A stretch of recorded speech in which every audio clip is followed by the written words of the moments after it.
14h, 16h, Brigitte Lahaie, Sud Radio. Avec Robert Zuilly, notre docteur en émotions. Je rappelle, Robert Zuilly, que vous êtes psychologue clinicien, coach en entreprise et que vous avez écrit beaucoup de livres justement sur les émotions, notamment pour mieux comprendre les émotions de nos enfants. Tout ça, c'est aux éditions Mango. Aujourd'hui, on parle du couple, des difficultés justement avec ce confinement à rester dans de bonnes relations harmonieuses. Maria est avec nous. Merci d'être avec nous, Maria. Oui, bonjour Brigitte, très heureuse de partager ce petit moment avec vous et de vous raconter ce qui s'est passé dans notre couple, puisque donc je suis en couple, confinée avec mon mari dans notre petit village dans la Loire. Et je voudrais expliquer que les premiers jours ont été très tendus, très difficiles. L'effet de surprise déjà, je pense, et puis de l'anxiété, je pense, de part et d'autre, et à tel point que vraiment, il y avait de la tension, la situation a explosé entre nous, à tel point que j'ai même fait ma valise et j'ai dit mais ça va pas pouvoir être possible, je vais pas pouvoir rester. Ah oui. Oui, alors donc j'ai fait ma valise.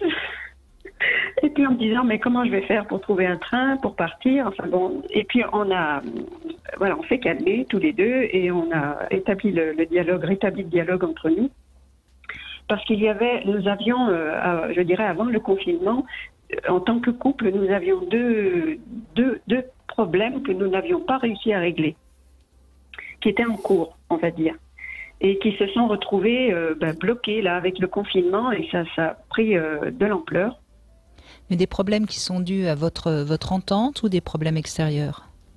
Alors, des problèmes qui sont dans notre évolution de couple, c'est-à-dire que depuis quelques semaines, quelques mois, mon mari, lui, aurait eu envie de vivre une expérience de massage tantrique avec une autre femme, et pour moi, c'est quelque chose d'insupportable.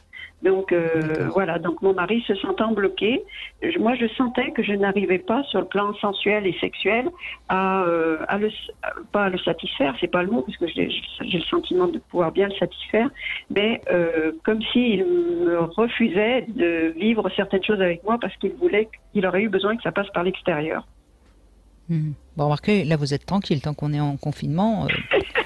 Eh bien justement, c'est la raison pour laquelle nous avons bien tout mis à plat, nous avons bien discuté dans notre couple, et je lui ai expliqué que je pensais qu'il avait du mal à ce que ça passe par moi, et qu'il souhaitait que ça passe par l'extérieur, mais que j'étais aussi capable qu'une autre femme de lui apporter ce dont il avait besoin.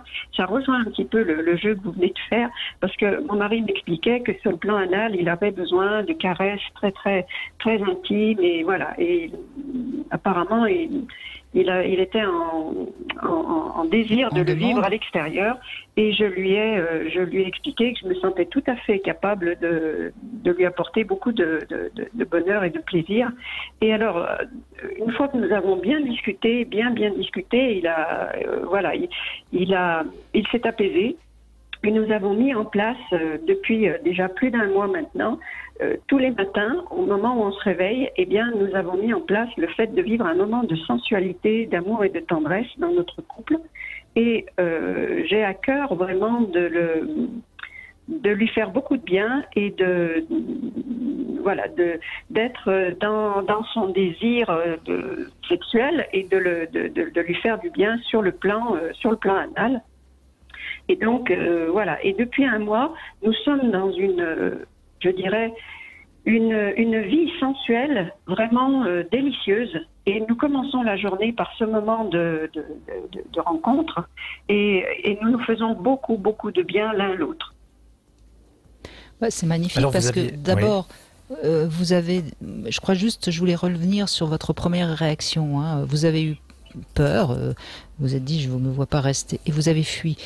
Enfin, vous avez failli fuir en faisant votre valise. Et puis finalement, vous avez dépassé vos peurs et vous avez accepté le dialogue, accepté de changer aussi votre comportement. Moi, je suis vraiment impressionnée par votre témoignage, Maria.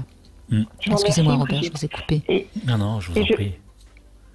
Oui, je peux vous dire que je mets en pratique vraiment, parce que je vous écoute depuis de nombreuses années, et sur le plan anal, donc je mets en pratique tout ce que j'ai compris, tout ce que j'ai senti et que je comprends pour aider mon mari justement à s'épanouir et à s'apaiser sur ce plan-là.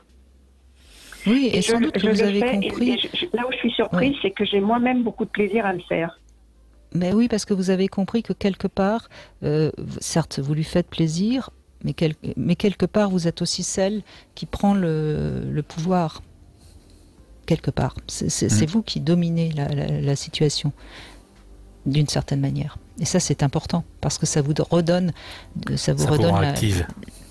Exactement. Et puis vous êtes sûr qu'il vous aime et vous êtes sûr de votre couple.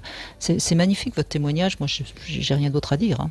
Non. Quelle très belle gestion autonome de ces émotions, parce que vous avez été en colère et vous avez failli partir, comme le disait Brigitte. Vous avez su vous raisonner et puis construire, mettre des mots et dépasser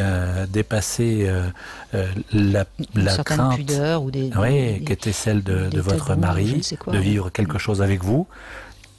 Dans son référentiel à vous, il ne vous avait pas imaginé dans cette histoire et finalement vous lui avez permis de le faire. Alors tout à l'heure vous avez dit qu'il y avait deux problèmes. Excusez-moi Robert, on va en rester là parce qu'il faut laisser la place aux infos, mais comme quoi parfois le confinement peut faire évoluer dans le bon sens les couples. Merci beaucoup de ce témoignage. Robert Zully, une petite devinette, quelle est la meilleure manière de faire taire une femme? Cherchez et donnez-moi la réponse après les infos.